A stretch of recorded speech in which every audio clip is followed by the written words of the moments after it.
Since the mother and daughter have been at loggerheads, her mother offers to take Joey out to the movies in an effort to ease their relationship. Joey was very happy because she knew that this was the best opportunity for her boyfriend and herself to meet. So she bought David a blue t-shirt and hoped that on the day of the movie he would wait for himself at the entrance of the cinema wearing the clothes he had bought and open the door for himself and his mother to show the feeling of the first time they met and create a gentlemanly style so as to gain his mother's favor, so that they could get together as a matter of course. But on the day of the movie, David was too nervous to organize his words in the restroom. So Joey arrived at the cinema door but did not find David. Joey had to buy drinks to stall for time. But David came back in time and the two smiled happily.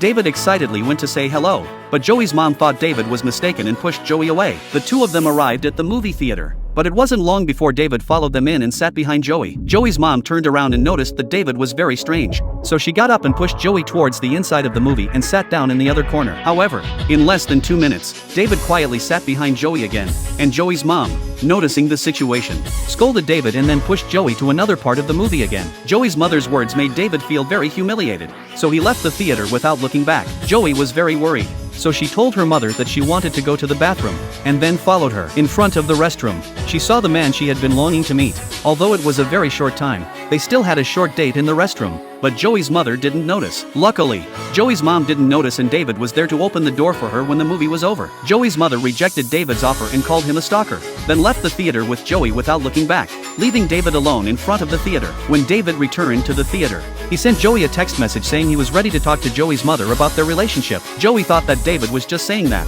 But the next moment, Joey's mom received a call from David and told her that she and Joey were in love. Joey's mother was very angry. She hung up the phone slowly and went to another room and called Joey in and tied her to the bed with a rope as a punishment for Joey. The whole process was done without the slightest argument, and it seemed that this was not the first time that Joey had been tied to the bed. At this point, Joey had a new idea in mind. So a few nights later, Joey sent a text message to David asking him if he would kill her mother. The next morning David took a bus to Joey's house and waited until the evening when Joey received a text from David. Joy opened the door to David's room and guided her to her mother's room, where she screamed for help, and then the two of them took a cab and left to stay at a motel on the side of the road. The next day, they bought the earliest tickets and left on a bus to David's house. After a 4-hour bus ride, Joey arrived at David's house. Luckily, David's parents loved each other and gave them a room to themselves. I thought life could go on like this. But Joey remembered that her mother's body was still in the house in order to let people find her mother's body, so she went online and logged into her mother's social media account and posted, "I killed this old pig and took good care of her daughter who couldn't get out of bed." Not long after she sent it out, the neighbors who had seen the news came to the house to check it out and called the police at the same time. The police went in to check the house and saw only Joey's mother, who had died a horrible death but didn't have any other body. They didn't find Joey. On the other hand, the two thought they had done a good job, but they had forgotten to turn off the location when they posted the message, and before they could be happy, the lights started flashing outside and they opened the curtains to see that a large number of police officers had surrounded the place.